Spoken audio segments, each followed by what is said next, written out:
નમસ્કાર ખેડૂત મિત્રો, સરળ એફ તમારું સ્વાગત કરે છે ડુંગળી અને જીરુના ભાગ વિશે ખાસ માહિતી ખેડૂતોને લેવા જેવી છે. જે ખેડૂત મિત્રો નવા હોય છે અને સબસ્ક્રાઇબ કરે, બીજા ખેડૂતોના ભાગ તમે શેર કરી શકો છો, જેથી એને પણ સાચી માહિતી મળી જાય. વોટ્સઅપ ગ્રુપ, ફેસબુક પેજ ઉપર ભાગ તમને ગમે તો વધારે લાઈક પણ તમે કરી શકો છો.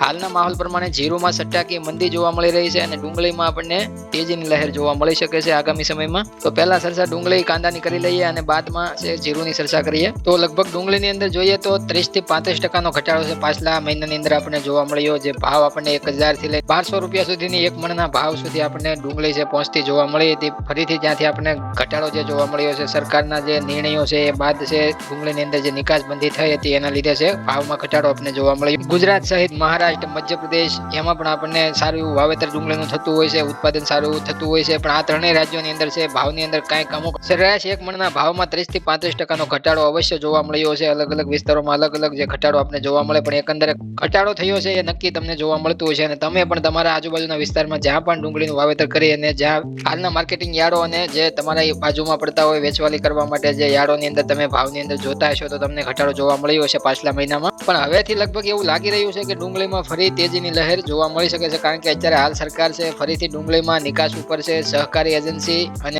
સરકારી એજન્ટોના માધ્યમથી ડુંગળીની નિકાસ માટે છે આવતા દિવસોમાં જે અનુમતિ દેવા માટે છે વિચારણા અત્યારે હાલ કરી રહી છે. અને જોઈએ તો જે આંશિક નિકાસ આપણે ગણી શકાય, કારણ કે એક સાથે જે આપણને પહેલા જોવા મળતી એટલી બધી જે નિકાસ છે પ્રાઇવેટ લેવલ ઉપર જે થતી હોય છે એ નહીં જોવા મળે. પણ અત્યારે હાલ સરકાર છે સરકારી તમામ માધ્યમો દ્વારા છે આંશિક નિકાસ ઉપર જે વિચારણા કરી રહી છે અને એ કદાચ આગામી સમયમાં સંભવ બની શકે છે. અને આ માહિતી થોડી લીક થયા બાદ છે બજારની અંદર લગભગ 2-3 દિવસની અંદર તમને સુધારો પણ જોવા મળ્યો છે. જે પાછલા મહિનામાં ઘટાડો જોવા મળ્યો એમાંથી લગભગ આ પાછલા 2-3 દિવસમાં તમને ડુંગળીની અંદર સુધારો પણ જોવા મળતો હશે. જે સારી ક્વોલિટી અને સારા ગ્રેડ વાળી ડુંગળી છે એનો ભાવ છે તમને થોડો વધીને જોવા મળતો હશે. એ સુધારો તમને બજારમાં જોવા મળતો હશે.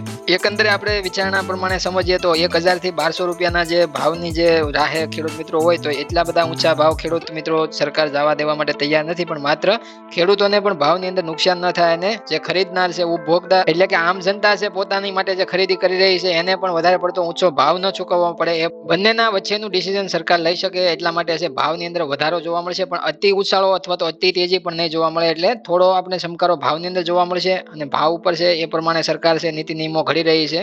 ડુંગળીમાં હર હંમેશા આપણે જોઈએ તો કાંદાની અંદર હર હંમેશા છે 5 કિલોની ભાવની જે ચર્ચા થતી હોય છે એમાં અમુક વાર તેજીમાં 70 કિલો એ પણ પહોંચતી ડુંગળી જોવા મળે, એટલે કે પ્રતિ કિલો 70 રૂપિયાના ભાવે પહોંચતી જોવા મળે. એ ફરીથી નીચે આવતા 5 કેજીની પણ આપણને પ્રતિ કિલો 5 રૂપિયાની જે ડુંગળી છે એ પણ મળતી જોવા મળતી હોય, એટલે વધઘટ છે ભારે ઉતાર ચડાવ છે ડુંગળીની અંદર જોવા મળતા હોય છે. હવે આપણે સમજીએ જીરુની અંદર. જીરુની આપણે માહિતી આગલા દિવસમાં આપી હતી જ્યારે આપણને 43,000 ના ઊંચા ભાવ છે જીરુની અંદર જોવા મળ્યા હતા. જે ગોંડલ યાર્ડની અંદર જ્યારે આપણે માહિતી આપી હતી કે ભાવ છે બતાવવા માટે ખાલી ખેડૂતોને માલામાલ, જે ભાવને જોઈને ખેડૂતો માલામાલ થઈ શકે એવા ભાવ ઊંચા જોવા મળે છે. પણ ખેડૂતોની હકીકતની હાલની જે પરિસ્થિતિ તમે વેચવામાં જોવો તો તમને ઘણું બધું સમજાઈ શકે. વાયદા બજારની અંદર આપણે સમજીએ એના આધારે તો એ ભાગ જ્યારે આપણે બનાવ્યો ત્યારે ભાવ છે આપણને 33,000 સુધીની તળિયાની સપાટીએ ભાવ પહોંચતો જોવા મળ્યો હતો. જે 60,000 થી ઘટતા છે વાયદાની અંદર આપણે 33,000 ભાવ પહોંચતો જોવા મળ્યો હતો. જે પર ક્વિન્ટલના ભાવ છે વાયદાની અંદર 100 કેજીના ભાવ છે આપવામાં આવતા હોય છે. એટલે ખેડૂત મિત્રોને ઘણા ખેડૂત મિત્રો એવા વિચારણા કરતા હોય કે એક મણનો ભાવ હશે કે 5 મણનો ભાવ હશે તો આ 5 મણનો ભાવ ગણી શકો, 100 કિલાનો ભાવ પણ ગણી શકો, એટલે કે 1 ક્વિન્ટલનો ભાવ છે તમારી સામે રજૂ થતો હોય છે વાયદાની અંદર.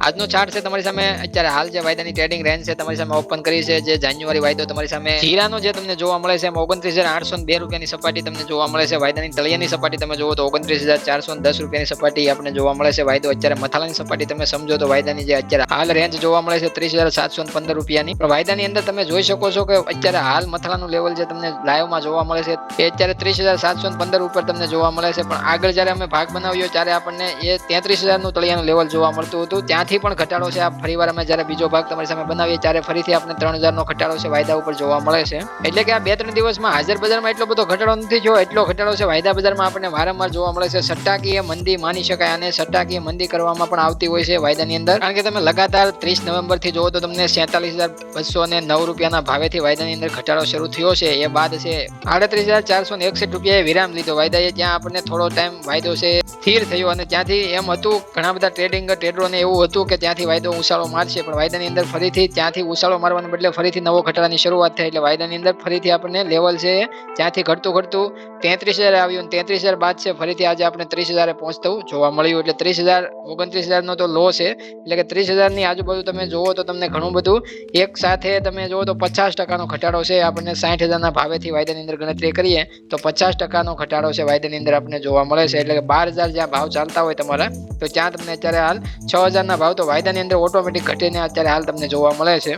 અને લગભગ જોઈએ તો આપણે 1.5 થી 2 મહિનાની અંદર છે આ ઘટાડો જોવા મળ્યો છે. એક મણના ભાવની અંદર જે 6-7 હજાર રૂપિયાનો ઘટાડો આપણે જોવા મળે છે વાયદાની સપાટી તમે જોવો તો તમને વધારે એમ જ લાગે કે વાયદાની અંદર છે તમને સટ્ટાકી મંદી કરવામાં આવતી હોય છે, કારણ કે હાજર બજારમાં જે ભાવની અંદર એટલો બધો ઘટાડો ન હોય ત્યાં વાયદાની અંદર છે ઘટાડો ઘણો બધો જોવા મળતો હોય છે. અમુક વાર ટ્રેડિંગ રેન્જમાં છે, અમુક દિવસોમાં આપણને એવું પણ જોવા મળતું. અમે ડેઈલી અનુમાન કરતા હોઈએ છીએ, કારણ કે વાવેતરના આંકડા ઊંચા આવ્યા, નો ડાઉટ ઊંચા આવ્યા. 5 લાખ ઉપર જે હેક્ટરમાં વાવેતર આપણને જોવા મળે છે, પણ વાવેતર થયું છે એ બાદ છે ઉત્પાદન પણ વધીને આવી જાય અથવા તો ઉત્પાદન પણ સારું એવું આવી જાય અથવા તો ઉત્પાદન છે કોઈ નુકસાની વગરનું ખેડૂતોના ઘરમાં પહોંચી જાય માલ. એવું તો હાલ અમે જીરું વિશે તો કદાચ ન જ કહી શકીએ અથવા તો કોઈ પણ ના કહી શકે, કારણ કે જીરું એવો પાક છે કે એમાં કોઈ પણ પ્રકારનો રોગ છે ગમે ત્યારે આપણને ફૂગ જન્ય છે, હવામાનનો કોઈ પણ નેગેટિવ અસર છે જીરાની અંદર જોવા મળતો હોય છે. એટલા માટે વારંવાર જે આપણે ઘટાડો વાયદાની અંદર હાજર બજારમાં જે જોવા મળે છે એના ઉપરથી અમને સટ્ટાકી મંદી લાગે છે. તમને શું લાગે છે ખાસ કોમેન્ટ કરજો. ડુંગળીના ખેડૂત મિત્રો હોય એને શેર કરવો ભાગ, જે જીરુના ખેડૂત મિત્રો હોય એના જીરુના ખેડૂતો સાથે ભાગ શેર કરવો. હવે મળીશું નવા ભાગ સાથે, નવા ટોપિક સાથે, નવી અપડેટ સાથે. જય જવાન, જય કિસાન, જય ભારત, જય ઠાકર.